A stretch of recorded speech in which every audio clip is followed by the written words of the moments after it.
Properties ಇನ್ ಮೈಸೂರು. ಇದು 26 ಗುಂಟೆ Mysuru suburban bus ಸ್ಟ್ಯಾಂಡಿಂದ 10 kilometre distance, tar road adjacent.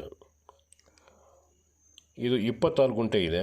ಒಂದು ಗುಂಟೆಗೆ 1089 ಸ್ಕ್ವೇರ್ ಫೀಟ್. ಟೋಟಲ್ ಸ್ಕ್ವೇರ್ ಫೀಟಲ್ಲಿ 10,890 ಸ್ಕ್ವೇರ್ ಫೀಟ್ ಆಯಿತು.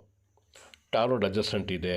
40 ತೆಂಗಿನ ಮರ ಇದೆ ಫಲ ಕೊಡ್ತಾ ಇರೋದು. ಒಂದು ಬೋರ್ವೆಲ್ ಇದೆ ಮತ್ತು ಒಂದು ಓಲ್ಡ್ ಹೌಸ್ ಇದೆ. CC ಕ್ಯಾಮ್ರಾಗಳಿದೆ. ಇನ್ನೊಂದು ಬೆನಿಫಿಟ್ ಏನಂತ ಅಂದರೆ, ಇದ್ರ ಅಡ್ಜಸೆಂಟ್ 1 ಎಕರೆ ಬ್ಯಾಕ್ ಸೈಡ್ 1 ಎಕರೆ ಜಮೀನು ಸೇಲ್ಗೆ ಇದೆ. ಅದು 3 ಲಕ್ಷ ರೂಪಾಯಿ ಹೇಳ್ತಾ ಇದ್ದಾರೆ. ಇದಕ್ಕೆ ಬೇರೆ ರೋಡ್ ಇರೋದು, ಮಡ್ ರೋಡ್ ಅದು.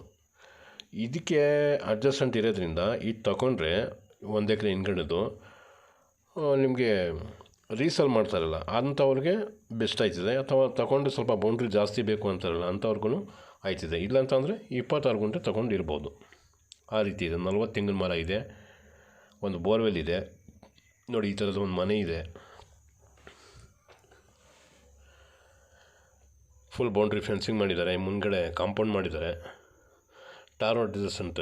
ಯಾರಿಗೂ ಬೇರೆ ಅವ್ರ ಜಮೀನಿಂದ ಹೋಗಬೇಕು ಆ ಥರದ್ದು ಏನಿಲ್ಲ. ಕ್ಲಿಯರ್ ಟೈಟ್ಲ್ ಇದೆ. ನೋಡಿ, ರೆಡ್ ಸಾಯಿಲ್ ಇದೆ. ಇದಕ್ಕೆ ಅಡ್ಜಸೆಂಟೇ 1 ಎಕರೆ ಇದೆ. ಅದು ತೊಗೊಂಡ್ರೆ 3 ಲಕ್ಷ ರೂಪಾಯಿ 1 ಎಕರೆಗೆ. ಇದು ತೊಗೊಂಡ್ರೆ 4.5 ಲಕ್ಷ 1 ಗುಂಟೆಗೆ. ಇಲ್ಲಿಂದ ಅಲ್ಲಿಗೆ ಸುಮಾರು ಒಂದು 2.5 ಕಿಲೋಮೀಟ್ರ್ ಇರ್ತದೆ ಬೇರೆ ಕಡೆಯಿಂದ, ಬೇರೆ ರೋಡಿಂದ ಹೋದರೆ. ಬಟ್ ಇದು ತೊಗೊಂಡ್ರೆ 2.5 ಕಿಲೋಮೀಟ್ರ್ ಕಮ್ಮಿನೂ ಆಯ್ತದೆ. ಟಾರ್ ರೋಡ್ ಅಡ್ಜಸೆಂಟು ಆಯ್ತದೆ.